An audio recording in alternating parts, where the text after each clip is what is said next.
tous et bienvenue dans votre chaîne. Aujourd'hui, nous allons voir la leçon sur le courant continu, partie 1.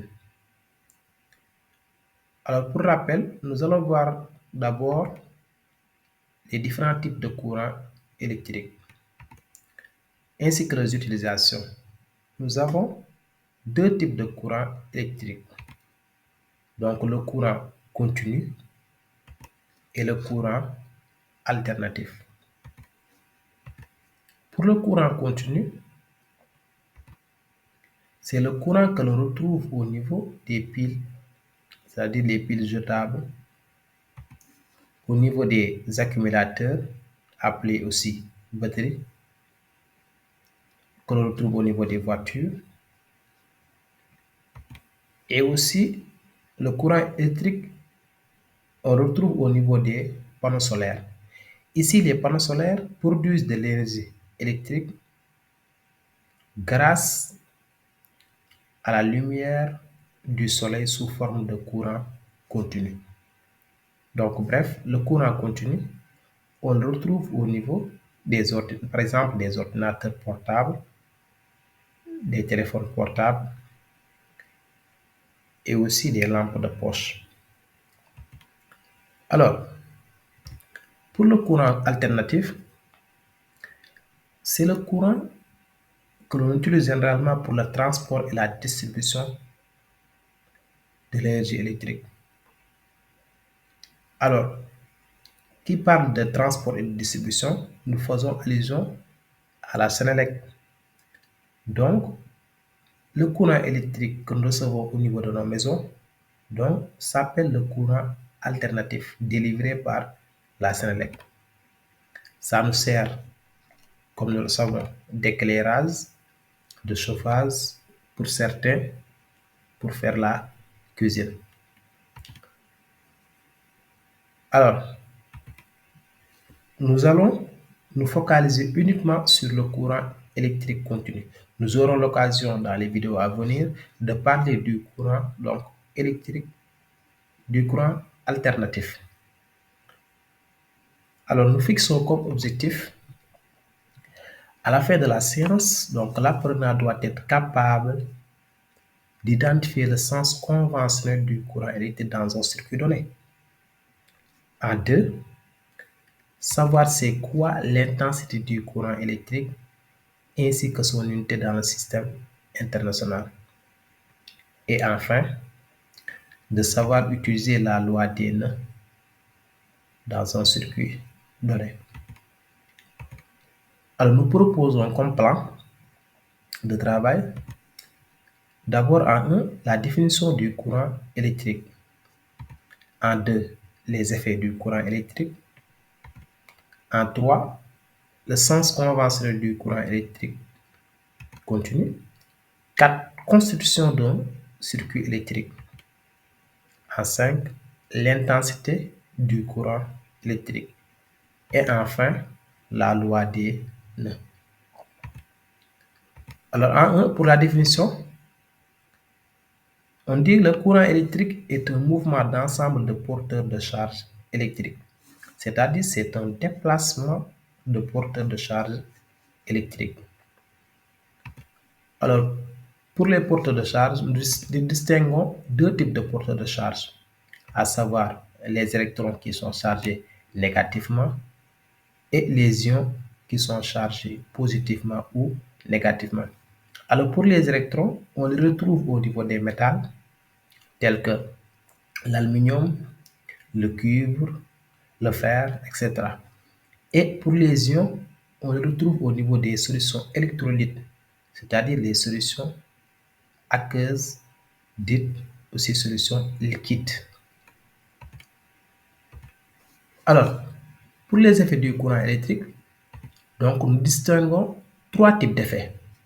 L'effet Joule, effet chimique et effet magnétique.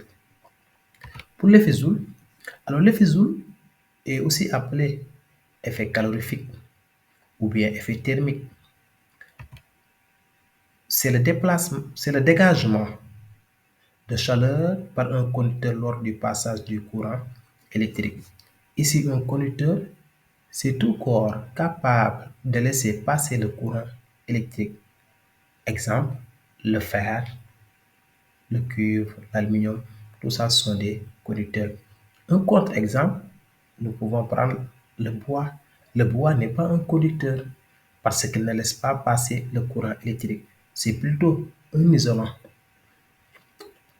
Alors, l'effet Joule est utilisé au niveau des fours électriques.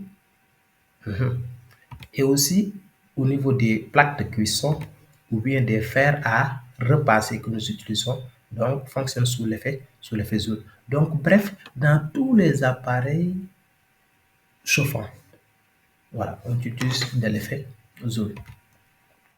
En deux, l'effet chimique. Lorsque le courant électrique circule dans un fil conducteur, il se produit des réactions chimiques telles que le dégagement de gaz, le dépôt de métal. Alors pour les réactions chimiques, prenons l'exemple pratique de l'électrolyse de l'eau. Alors lorsque le courant électrique passe dans l'eau, il se produit une réaction chimique, c'est-à-dire l'eau se décompose en ces deux éléments, à savoir l'hydrogène et l'oxygène. Ici, on parle donc de réaction chimique. Donc, effet chimique. Et enfin, l'effet magnétique. Il se produit lorsque le passage du courant électrique dans un conducteur génère un champ magnétique, c'est-à-dire la naissance d'une force électromoteur. C'est le cas du moteur électrique et aussi au niveau des électrons aimants. Venons maintenant sur le sens conventionnel du courant électrique. Donc, nous avons ici devant nous un circuit électrique. Alors, notre circuit est composé ici d'un générateur et d'un récepteur. Alors, dans la définition, on avait dit que le courant électrique, c'est un déplacement d'électrons. Alors, ici, les électrons se déplacent de la borne négative vers la borne positive. D'accord? Les électrons se déplacent de la borne négative vers la borne positive. On parle de sens réel. Maintenant, pour le sens conventionnel, c'est le sens contraire de déplacement des électrons. C'est-à-dire, c'est de la borne positive vers la borne négative. Donc, on retient dans un circuit donné, le courant électrique continu se déplace donc de la borne positive vers la borne négative, comme indiqué au niveau des différentes flèches. Donc, 4. Constitution d'un circuit électrique. Pour un circuit électrique, nous avons besoin d'un générateur. Alors, c'est quoi un générateur? C'est tout simplement un dispositif permettant de produire de l'énergie électrique.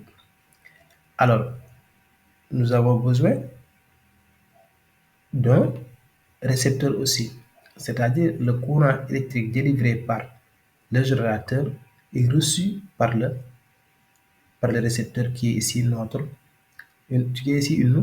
une lampe. Donc, elle utilise l'énergie produite par le générateur pour produire de l'énergie lumineuse, c'est-à-dire pour éclairer. Ensuite, nous avons besoin d'un interrupteur. Le rôle de l'interrupteur ici, c'est de permettre à l'utilisateur de commander à volonté son circuit, c'est-à-dire ici d'allumer ou d'éteindre la lampe. Nous avons besoin aussi d'un fusible. Le fusible, son rôle, c'est quoi?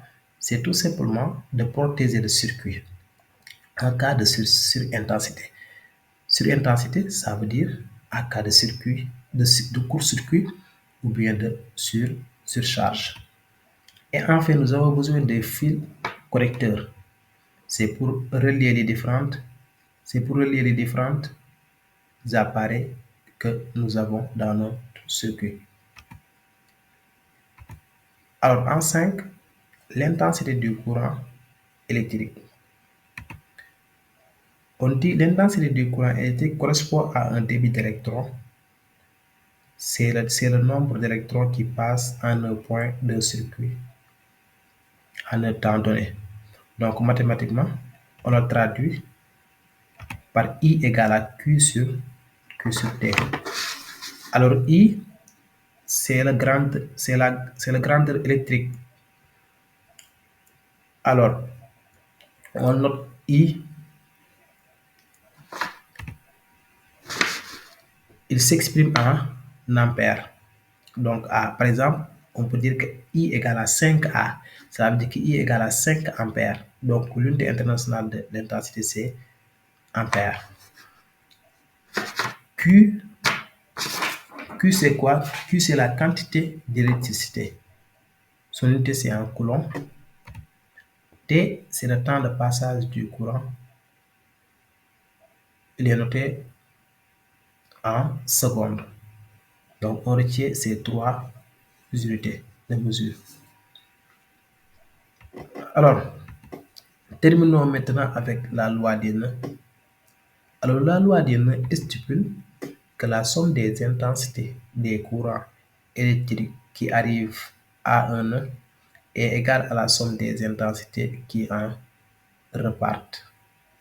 Alors, vous allez me demander c'est quoi un nœud? Donc, un nœud, c'est tout simplement un point d'un circuit où plus de 2 fils se rejoignent. Ici, nous avons 4 fils qui se rejoignent. Donc, si vous avez plus de 2 fils, on parle de nœud. Alors, A est notre nœud ici.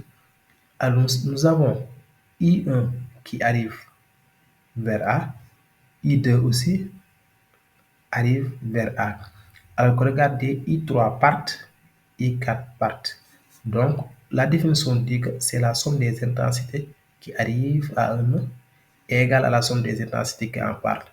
Donc, nous avons I1, donc plus I2 est égal à ceux qui partent, c'est-à-dire I3 plus I4, d'où la relation I1 donc plus I2 égale à I3 plus I4.